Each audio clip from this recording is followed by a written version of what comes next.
Violent protests have been reported in Arunachal Pradesh that resulted in mobs torching vehicles, vandalizing public property and even setting fire to the Deputy Chief Minister's private residence.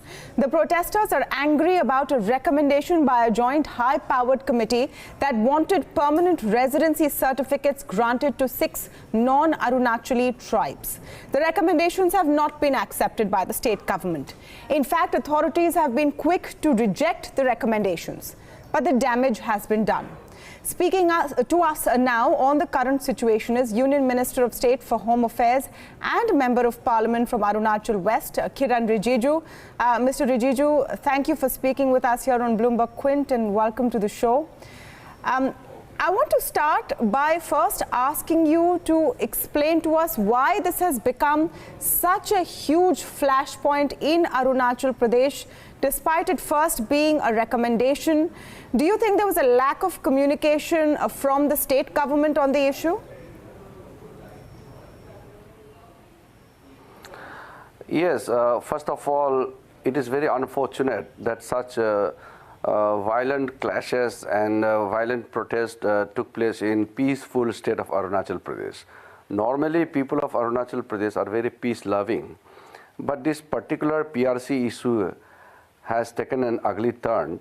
But we have been told by the state government that normalcy is returning fast and they are consulting with the civil societies and various other organizations. First of all, you have to understand that there are some non-Arunachal Pradesh tribes, people residing within the territory of Arunachal Pradesh. These communities are non-tribals, but they are settling inside Arunachal, who are demanding for permanent residential certificate for the purpose of job application in the central services and other organizations. So the government had constituted 3 joint high-power committee. 2 joint high-power committees were constituted earlier, which were headed by 2 former Congress ministers. They also recommended for granting of PRC. So this present government also constituted the 3rd committee headed by 1 minister, which had the members from all political parties, all student organizations and various social organizations. So it was a joint high-power committee. So they went to the ground and they came out with a report. I have not seen the report because the particular concerned area is not under my parliamentary constituency, so I have not gone into detail. But I was told that the report had recommended certain things that without affecting the rights of the indigenous tribals of Arunachal Pradesh, some kind of certificate or some kind of protection or certificate is to be issued to the non-tribals residing in 2 districts of Arunachal Pradesh who hold certain lands and certain properties, and they are members of the panchayat already, they are member of the Gaon Buras and like that. Yeah. But my concern is whatever status is given, it must be done after due consultation with the people of Arunachal Pradesh. So there was a definitely miscommunication. When the report was to table in the assembly session, people thought that government is going to immediately agree to the report. So my request to the state government is that before tabling of this joint high-power committee report, a consultation should be properly done, or communication must be sent across to the people that government is not going to accept PRC in toto. But before this communication could be done, the violence broke out and large numbers of properties and damages, and which led to the unfortunate death of 3 people and many people are injured. So this is very unfortunate. But the state government has already passed an order that this JPC report for PRC will not be accepted. Yes. So this order has been already passed. But my concern is there was already violence. Yeah. So this violence is something very unfortunate, and the state government must do everything to bring back normalcy. For that, wider consultation and confidence building measures must be initiated immediately, which the state government is doing now. Sure. Just a couple of things, Mr. Rijiju. One is that was there a lack of maybe intelligence or understanding on the part of the state government, because you're saying that this high-powered committee did ground reports, there was a lot of consultation on it, and they could not understand what the response could be, because if I'm not mistaken, this is not the first attempt to give PRC to these non-Arunachali tribes. It has been attempted before and it has failed, so it's obviously a sensitive issue. Isn't this an administrative failure on the part of the BJP government in Arunachal Pradesh, and at a central level as well from the Home Ministry? No, the failure is to the extent that the communication could not be sent across to the people. Because the government thought that the JHPC is constituting of all political parties, all student organizations and many civil societies. So government must have thought that it is in the agreement with all stakeholders, so tabling in the assembly and discussion will not lead to any kind of such uprising. So I think that is a misread. The government has not been able to understand that such violent reaction will come from the people. So that part, yes, I can accept that the state government did not comprehend this kind of situation. But immediately state government has corrected their position, and they have already passed an order not to take up PRC in future time, never. So that order is already passed. Now the immediate duty of the state government is to restore normalcy and build the confidence amongst the people by engaging everybody, every stakeholder. That is the priority right now. Mr. Rijiju, you are often seen also as, the face of the BJP in the Northeast. You're one of its most prominent leaders. And of course, the Bharatiya Janata Party has had amazing success in the Northeast over the last few years, winning election after election. But there is one common thread as well, and I'd like you to explain this to us. We saw strife in Assam last year over the NRC, the National Register for Citizenship. Then we saw strife in several northeastern states over the citizenship bill, which was passed in the Lok Sabha but was not moved in the Rajya Sabha before the term ended. Before that happened, there was again violence, large-scale protests. We have now seen a similar situation in Arunachal Pradesh with the PRC. And in all three cases, it's a fear of changing the demographics of the local area that have spurred people to protest. Is there a pattern here? Yes,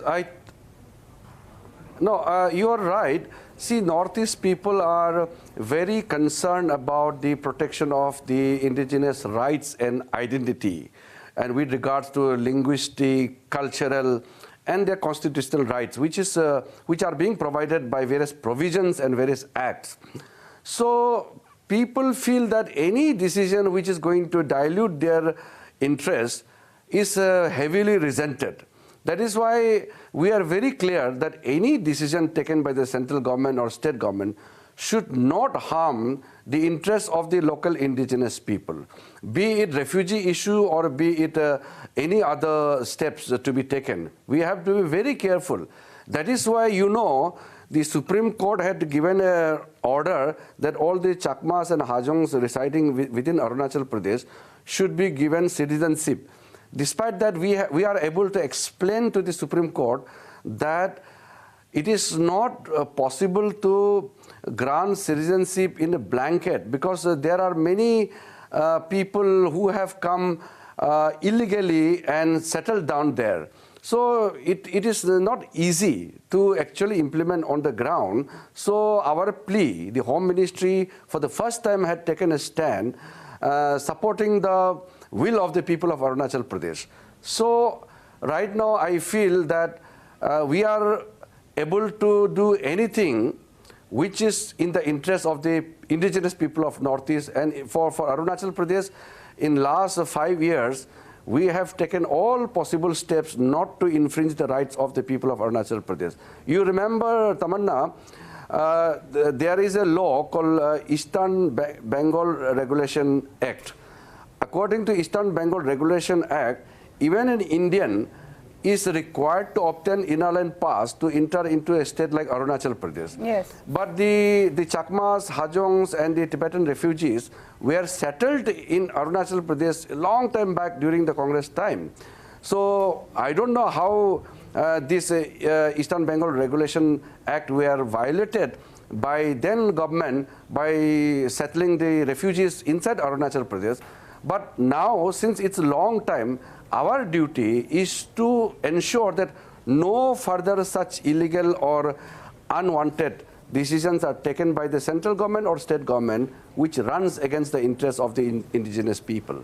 I want to make that question more specific. You said, Mr. Rijiju, yes, there is a pattern and the BJP governments or the BJP allied governments in these states are, making it clear that they don't want to mess with the demographics. But then why push rule after rule, project after project, which makes the people unsafe there? It seems like the BJP, since it has come, has sort of stirred trouble in this region, isn't it? No, contrary to that, the demographic, damage, the demographic invasion, whatever you may call, has already caused lots of effect in a state like Assam. So whatever damage was done, it was done earlier. Our point is, during BJP government, no further damage should be done. Any decision taken will be taken only after the proper assurance, consultation or safeguards provided for the indigenous people of Northeast. That is why, as I said, whether the illegal Bangladeshis were settled in Assam or in other parts of Northeast, or refugees were settled in the protected territory of Arunachal Pradesh, these were done long time back. Our time, we will not allow further such kind of infringement into the rights of the tribal people and indigenous people of Northeast. So we are very careful. So there is a distinctive differences between us and the previous government. Previous time, the confidence and the supports were not obtained. Without the consultation of the local people, refugees were settled there. And right now, it has become a human rights issue. So what we want, I am very clear that any decision during our time, especially when I am a minister from Arunachal Pradesh and representing Northeast in the government of India, I know the local situation, I know the local sentiment. Yeah. So I will never allow anything or any decision which will adversely affect the identity and the rights of the tribal people and indigenous people of Northeastern region. Mr. Rijiju, since I have had the opportunity to speak to you, I want to read out to you a quote from former Chief Minister of Jammu and Kashmir today, speaking in the context of Article 35A. Omar Abdullah says, I want to tell the centre that see the situation in Arunachal Pradesh, where there is no militancy, no stone pelting. A peaceful state like Arunachal Pradesh is also up in flames. The people there have hit the roads in order to save their permanent resident status. And he goes on to talk about the threat that the people of Kashmir feel about Article 35A. Do you see an equivalence there like Omar Abdullah does? No. Omar Abdullah has compared it wrongly. PRC issue is at the domain of the state government. Central government has no role in granting PRC or not granting PRC. It is in the domain of the state government, and state government has already decided not to grant PRC. Central government cannot grant PRC to anybody in the state. So this is a totally different subject. As I said, the refugees were settled inside Arunachal Pradesh during the Congress regime long time back, 4 or 5 decades back. These were done long time back. But our time, we will not allow such thing to happen. And I'm happy that at least state government has understood the sentiment of the people of Arunachal Pradesh and decided not to accept the report and recommendation of the JHPC. Sir, but since you are also MOS home, I'd like you to comment on what is happening in Kashmir right now. The petitions against for the repealing of Article 35A are due in the Supreme Court. There's already some tension and there's some strife. 2 former chief ministers of the state have warned of large-scale unrest. No, these are matter highly political and sub judice matter, which I will not like to comment now, because at the higher level, things can be much better to take over this issue. I will not be able to comment anything on the constitutional provisions with regards to Jammu and Kashmir. Right now, I am confined to Arunachal Pradesh and Northeast, where I can reassure you to the people of Arunachal Pradesh that during BJP's time, and especially I am a member of parliament from Arunachal Pradesh, no decision or nothing will be done to harm the people, to harm the interests of the local people. I am there to protect my people. I am here representing the people of Arunachal Pradesh in the parliament. So during my time, those kind of arbitrary decisions taken by the Congress government will not be repeated in our time. Okay, I understand, sir, but you are also MOS home, which is why I must ask you about Kashmir. If you don't want to comment on what's in court, that's fine. But I do want to get your view on how you see the situation in Kashmir. There has been no elected government in the state. It's been under central rule for the last 6 months. There have been calls to, call elections at the earliest. And then after the Pulwama attacks, where our Jawans were martyred, there are reports of Kashmiri students being targeted in other parts of the country. Do you not think that the Home Ministry should have issued a statement on this by now? No, Home Ministry statement was already there before. 3 years back, 4 years back, Home Ministry had issued advisories that Kashmiri students or Northeast students residing or studying in various institutions across the country must be protected. This is not a recent advisory from the MHA. It was issued from time to time, and it was again reiterated this time that it is the duty of the administration and the society as a large to ensure the safety of the Kashmiri students who are spread across the country, same as we issued the advisory for the Northeastern students. So that part we will take care. And otherwise, on the security front, our security forces are committed and doing excellent job because of the clear-cut direction from the top political leadership. So we are much more objective than what Congress or other political parties do about Jammu and Kashmir. I want to ask about, what steps we are seeing further. Of course, there are investigations going on at the diplomatic level. India is taking steps, against terror organizations funded from Pakistan, isolating Pakistan. All of that is happening. What about what is happening in Kashmir? Because there is again and again a call coming in that this has to be tackled on two fronts. Terror coming in from Pakistan has to be tackled at a separate level, but the strife within Kashmir, which allows this situation, also has to be tackled. Is your government and your ministry giving enough thought to this, Mr. Rijiju?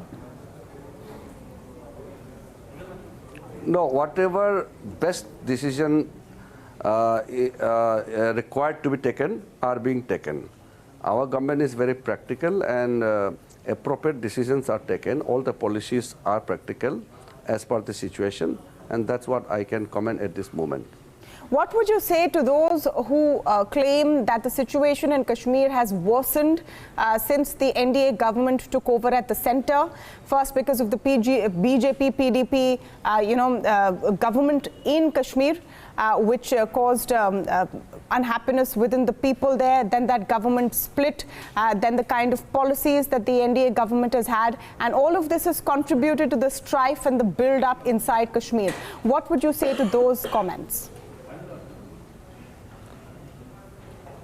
No, I don't want to make a comparative statement at this point of time. Our forces are doing excellent job, and the Jammu and Kashmir administration headed by the governor, they are doing the job on the ground.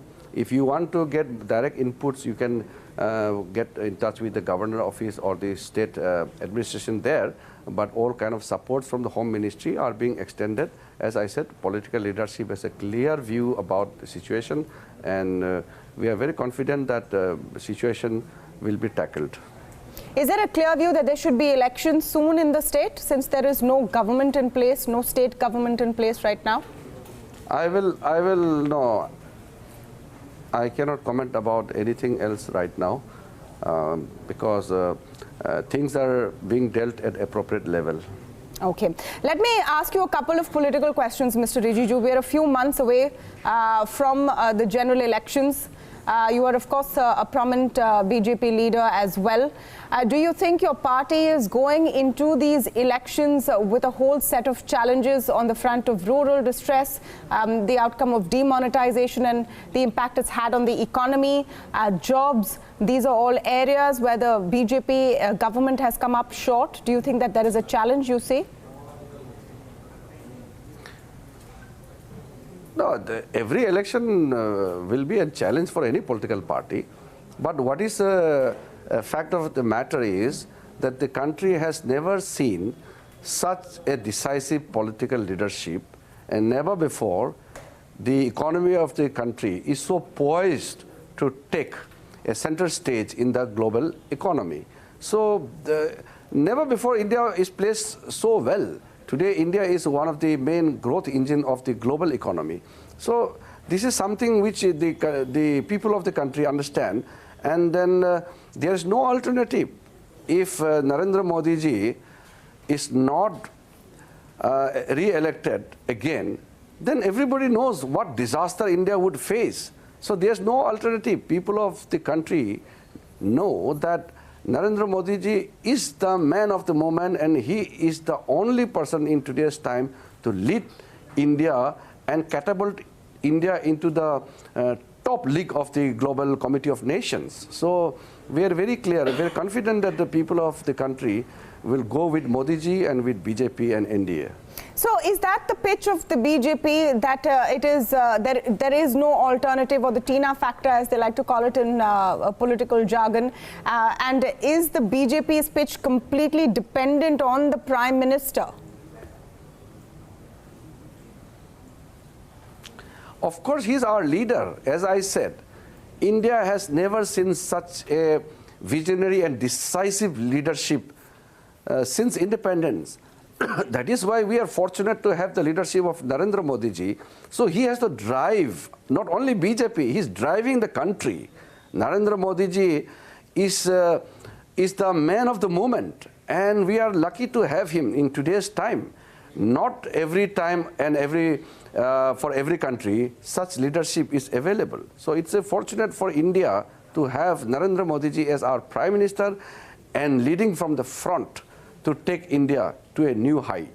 But sir, you will admit that in a democracy, it is, every Indian voting for their parliamentarian. That is the democracy that we have. Do you think it is the right approach to make it a presidential style democracy where you're talking about the Prime Minister candidates and their options? Aren't people going to look at what the options are in their ballot box, in their constituency? India is not a presidential form of government. India has a parliamentary form of government. And parliamentary form of government is headed by the Prime Minister. So he is leader for all of us. The Prime Minister is leader. So whether you call it the parliament election by electing members of parliament, but ultimately it's the leadership which shows the way. So we have to work hard on the ground by each candidate, each member of parliament, and then make people understand that we are guided by a strong leader. So we are going ahead with Modi ji's leadership, and it is well accepted leadership, so there is no dispute about the mood of the nation, where every member of parliament, every BJP candidate will be fighting election in the name of Modi ji's leadership and with the aim of fulfilling the BJP's manifesto. Do you see a challenge in a joint opposition fight? Opposition parties are hoping to build up an alliance before the election. The Congress may play a big role in this. Do you think arithmetically the BJP will be at a disadvantage?